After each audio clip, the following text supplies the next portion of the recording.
Hi guys! For today's vlog, ang i-share ko sa inyo ay gagawa tayo ng malinis at masarap na bagoong or ginamos. Ayan siya. Kasi nag-crave ako guys, wala dito sa Sri Lanka kaya gagawa tayo. So first, na gagawin natin is dapat malinis yung mga garapo na lalagyan natin or yung mga container. And then guys, dapat tuyong-tuyo yan siya kaya dapat i-ano natin siya, itaob natin siya sa malinis na tela. So, meron tayong 1 kilong dilis. Ayan, mas maganda kung medyo maliit siya guys. And then, hugasan natin siya ng maigi. Paghuhugas nito guys, dapat 3-4 na beses hanggang mag-clear yung water niya kasi nga dapat malinis. Ayan. So, dito guys, wala ka talagang mabilhan nito sa Sri Lanka kasi hindi naman sila kumakain nito dito. So, ayaw ko naman na mag-anta ako ng Philippines na mag-uwi bago ako kakain. So, gagawa na lang tayo at isi-share ko yan sa inyo. Ayan, pag clear na yung water niya, pwede na yan siya. So, patutuluin na natin siya guys. Dapat nakatulo talaga siya na wala na siyang water. Medyo dry na siya bago tayo mag-proceed sa another process niya. Mas maganda ito guys na kayo ang gumawa ng sarili nyo kasi alam nyo na malinis at kung paano ginawa. Kasi yung binibili natin, hindi natin alam kung paano yan nila ginawa. Malinis ba yan?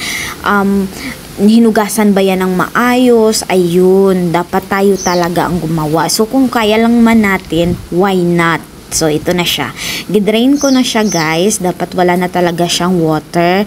And then, antayin pa natin na drain na talaga na wala na siyang water. And next na gagawin natin ay kukuha tayo ng baso or kung meron kayong measuring cup, mas maigi. Kasi, imi-measure natin kasi nakadepende yan mamaya sa salt na ilalagay natin. Sa 1 kilo ng dilis is 3 measuring 1 cup ang nagawa natin. So, ang totoong mixture nito siya is 1:1.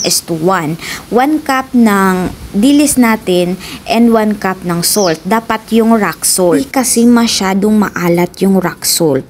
So dito, sa paggawa ko, wala akong rock salt. So i-adjust ko yung measuring ng salt natin. So instead na 3 cups, gagawin ko lang siya ng 1.5 kasi iodized salt po ang meron ako. Wala akong rock salt. Pero before kayo gumawa nito, mas mabuti na meron kayong rock salt. Kasi yung iodized salt is medyo maalat po siya. So ayan, in-adjust ko siya instead na 3 cup din. Kagaya ng 3 cups ng dilis, dapat 3 cups din ng salt. So, 1.5 ko lang na salt kasi iodized salt po ito siya. Pino na salt. Dapat yung gamitin nyo yung rock salt kasi hindi siya maalat. And after that, imimix natin siya guys. Dapat yung pagmimix nito is non-stop. Non-stop ang pagmimix until na matunaw kunti yung salt sa dilis natin. So, pwede kayong gumamit ng kamay pero make sure na meron kayong gloves. So, wala akong gloves so ginamitan ko siya ng kutsara. Hindi ko siya titigilan hanggat hindi siya namamasa. Ayan. Dapat bago nyo siya i-stop, yung medyo basa-basa na siya ng salt, yung dilis natin, nabasa na siya ng salt. Ayan. So, after that, ayan, pwede na siya i-transfer sa ating garapon. Pag wala naman kayong garapon guys na glass, pwede kayo gumamit ng mga plastic container pero bago yun siya natin pasok doon sa plastic container, make sure na nilagay nyo muna siya sa cellophane para hindi magkalasa plastic yung bagoong nyo. So, ayan. Bali yung itong 1 kilo natin is 2 garapon lang po yung nagawa natin. Antay tayo ng 3 weeks, mas maganda 1 month and ready to eat na yan siya.